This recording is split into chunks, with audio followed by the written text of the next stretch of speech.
This is the essence of what the president communicates. This is, in sum and character, what the president was trying to communicate. Today, I came to party. We have massive lies exposed on Shifty Adam Schiff. We have the video showing him literally making up details, making up words that Trump never said, and then later he's going to prosecute him for them. Welcome to the Doug TenNapel channel. This is where the happy patriots are. Liz Cheney is being referred for her work on the J6 committee. She's busted. The committee that's been investigating January 6th just released its final report for this year.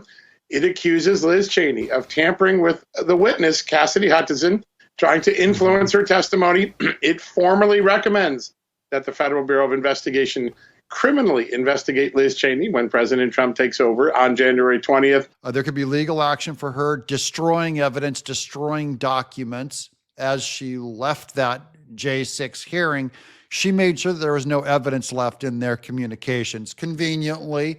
And now Trump they're threatening that they're going to investigate her. Now, what it's going to end up doing is triggering Joe Biden to give her a pardon. First, let's watch this video of Adam Schiff from years ago lying. And what is the president's response? Well, it reads like a classic organized crime shakedown. Shorn of its rambling character and in not so many words, this is the essence of what the president communicates. We've been very good to your country, very good. No other country has done as much as we have. But you know what? I don't see much reciprocity here. This is entirely made up. Adam Schiff is claiming to rewrite or give his version of a story, but there's no evidence that Trump said any of this. All that stuff about reciprocity, that's why he's saying, you know, this is the spirit of what he said. This is along the lines of, this is a summary of, we never heard the original. We don't know. This is all made up by Adam Schiff. He's going to go on for another minute here. Just listen carefully how he ends this whole exchange by basically admitting that it's the gist of it, it's the flavor of it, but he made all of this up. I hear what you want.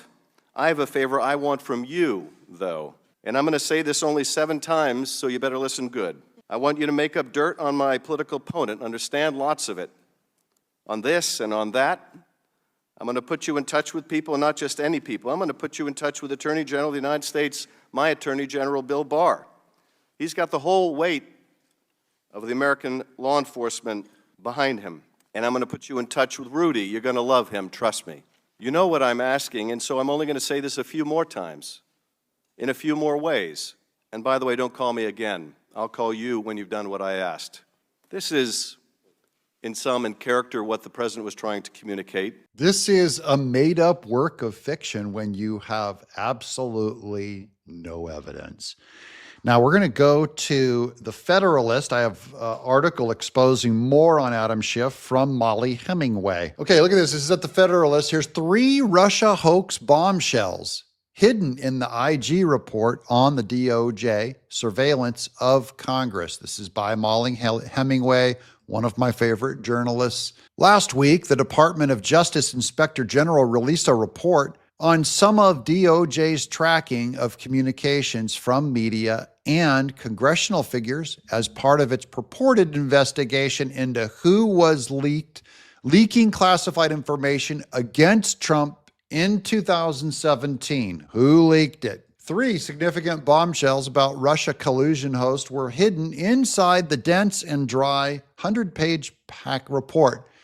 For context, when Trump won the 2016 election, anonymous Democrat operatives in the federal government and Congress began leaking like sieves as part of a coordinated effort to paint Trump as a mastermind spy who had worked with Russian President Vladimir Putin for decades in order to steal the election.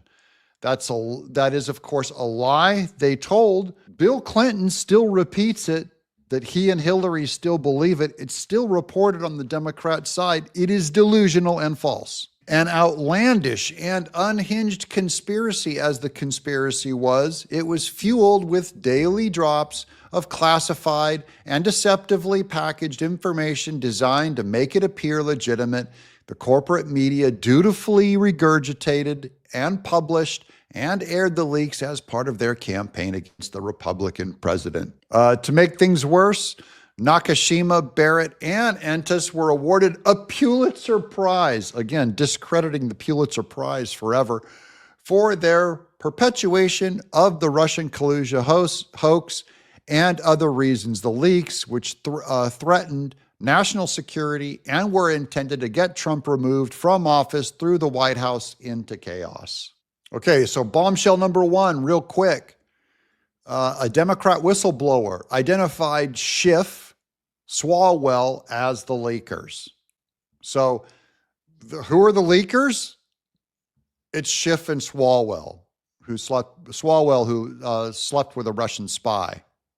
Bombshell number two, a top Democrat staffer was caught communicating with 3 reporters who published the classified info he had access to, but the FBI didn't think it meant much. So the FBI never went after any of these people. And bombshell number 3, the Department of Justice spied on as many Republicans as Democrats when investigating Democrat leaks. We now know that they spied because of the amount of FISA warrants that they went after. They spied on just tons of our own people, including the Carter Page story that we just now mentioned.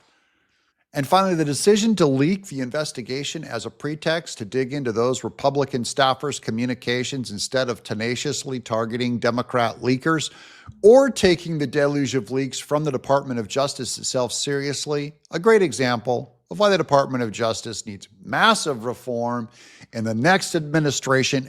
And we're going to get that through Kash Patel at the FBI, Pete Hegseth, Pam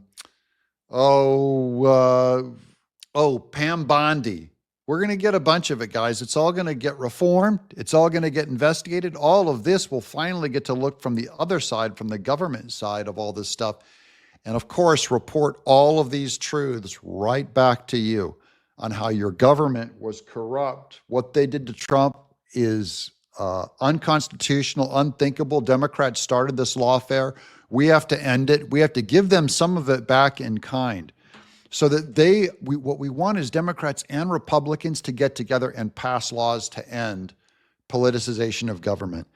That means I propose that Trump should just over the top push the most politicized prosecutions to force the Democrats to go, oh, we will pass laws with you right now to end this. What do you guys think? How does this get turned around? Do you think Adam Schiff should go to jail? I'm Doug in Exile.